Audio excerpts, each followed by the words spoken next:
electricity board exclusive in what I do believe is Camouflage Grey. Camouflage Grey?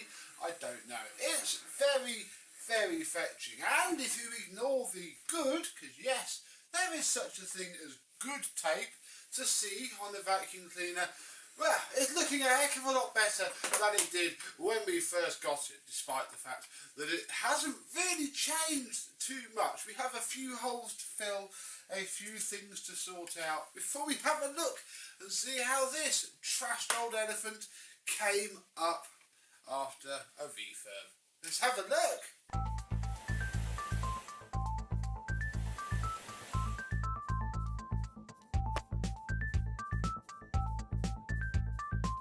Yes, hello, my vacuum cleaner, Hoover Turbomaster and Hoover Innovation chums. How are you today? Yeah, we did another one. Oh, it's getting boring now, the amount of Hoover Turbomasters that we see. I find it a little bit ironic because as I was a kid and growing up, you know, in the early 2000s, these were quite rare. You know, all of the old timer collectors, as we have to call them, already had theirs from new and from when they were, you know, 2 or 3 years old, and they were quite scarce. Now I think I must have had about 10 through my hands, and each one has always been nice because it's always been the end result. I've never had a smashed one, and yeah, this one isn't too smashed either. We have the handle, nothing really exciting to report there. We have the Flex with its modern, horrible plug on it, which I guess it does the job.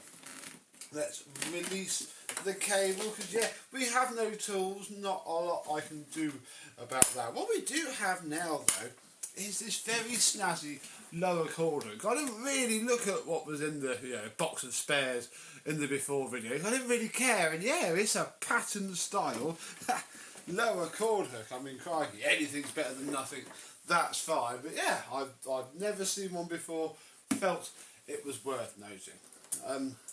This doesn't look quite as out of place as it did on the other Turbomaster that we did, where this was the incorrectly coloured piece. No, it does all match. And this tape is temporary, but we're going to leave it on. In fact, I can show you mostly what's going on. It's the same as the other Turbomasters. Just watch those. There is a Henry bag stuffed onto the front of the bag fill tube, and yeah, it's in there. Obviously you can see, thanks to sadly the damage, but on a total system it's quite hard to obviously get the tape into place without having, you can't really wrap it straight around the hose, because then it will lift up there, and then before you know it, it'll all lift up. On the non-total system one, it was quite easy. You could just find gaffer tape around it or something and have it work fine. So we're going to leave that for now. We are also still missing our slider, but because there is no air freshener fitted, and the fact that this machine should just smell of nothing, we don't really need it. Here is our hose, which was a complete sod to clean, because it is the same colour as dirt, even when it is clean, and yeah, I had to actually pay attention to what I was doing. It wasn't like a white hose, no. So we'll put that on here, loop that around there, and tuck that into there, and I was sort of hoping it might help hold the tape on, but it's not going to, because it is a hose. Ah, she looks pretty much alright now. I think the owner does have a set of tools, so hopefully I can, get a picture of this with them fitted and post them somewhere for us to look at. Ah, where's that peeling off from? There we go for the top part, really. Let's have a closer look at the bottom. At the bottom, what I have done is left the really simple bowl changing feature that this vacuum has. Yeah, I haven't as yet fixed the lens, and I don't quite know how I'm going to do it without just flobbing hot glue everywhere underneath it. So I'll leave that for now. Haven't decided. What we will need to do though, and I'm going to take the hose back off so I don't break anything. Flip it around again and observe the big gaping hole in the front, because yeah, what I haven't done as of yet is fit the brush roll. So we shall take the crosshead screwdriver bit that I know I have, go in the undo direction, and yeah, take out the 3 screws that hold the base plate on. And we can see that, yeah, I've replaced the other screw, the screw straight in. That was quite nice. And yeah, here is our belt. This needs to go onto here, being sort of pushed around the chassis. It's ever such an easy job, this. If you're an elderly pensioner, you would have no trouble at all. Then you open up your box, which you would have got from your Hoover dealer at one point in time, and unpackage the very nice, very stiff brush roll, obviously spinning a treat thanks to its brand new bearings, and they're still quite plentiful on eBay, so you know, never pass up a Turbomaster on account of it not having a brush roll or needing a brush roll, because they are still quite common. Then you've got to get your old lady strength out and pull the whole thing around. No, missed it.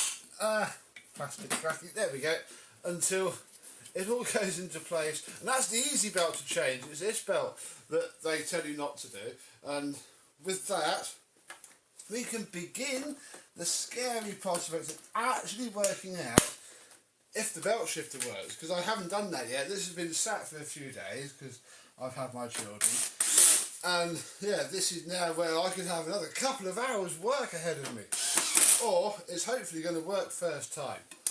Place. Oh, that sounded lovely. Place your bets now. Oh, I'm so nervous. I do genuinely hate this part. Right, let's see what works and what doesn't.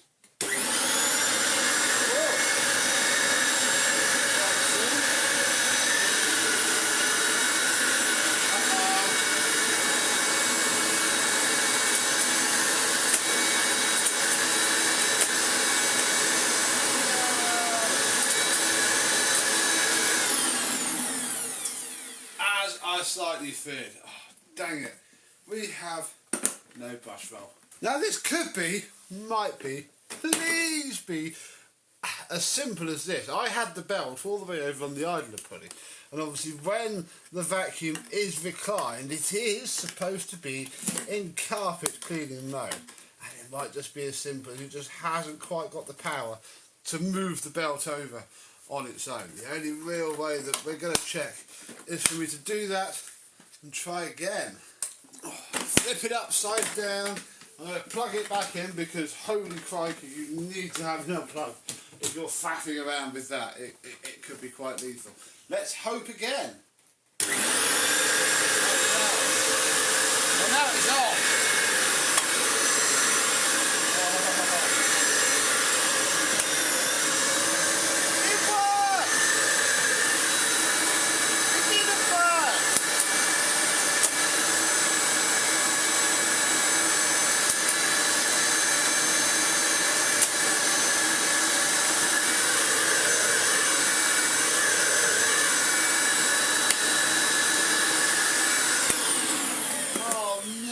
For a very brief moment it worked, and it didn't. So what I've got to do now is commence the faffy part of troubleshooting the metal bar that flicks backwards and forwards. Oh, some considerable tinkerage later, I think we might have it.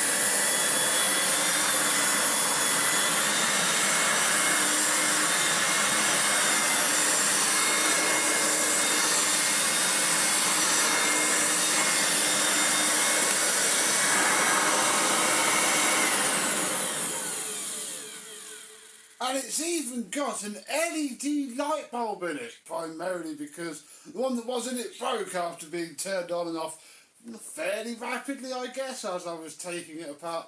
and putting it back together in order to sort the belt lifter out, which works more reliably with a quick flick forwards and back of that. I think we're going to call it good enough. But yeah, it's certainly very bright.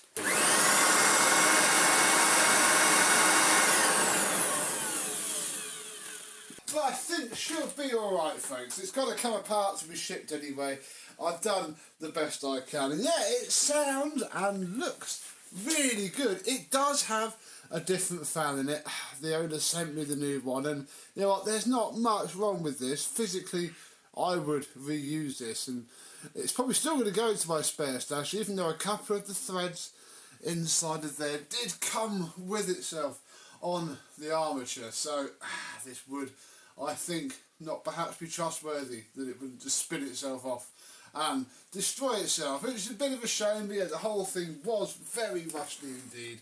So yeah, the fact that it came off at all is amazing. Yeah, two new 608Zs, our accidental LED bulb, and our HEPA bag inside there, and this fairly rare electricity board special Hoover Turbomaster. Oh, and some hot glue on there, mustn't forget that. Is done and ready to go back to its owner. Another Turbomaster Sage, crikey. We must have, or we need a soft bag now, don't we? If somebody wants to send me a soft bag Turbomaster to refurbish, you email me and I'll give you the price, and we'll see if one ever appears. But until the next time, I thank you very much for watching. Hope that you have enjoyed, and I and some other terrible Turbomaster will see you soon. Bye bye.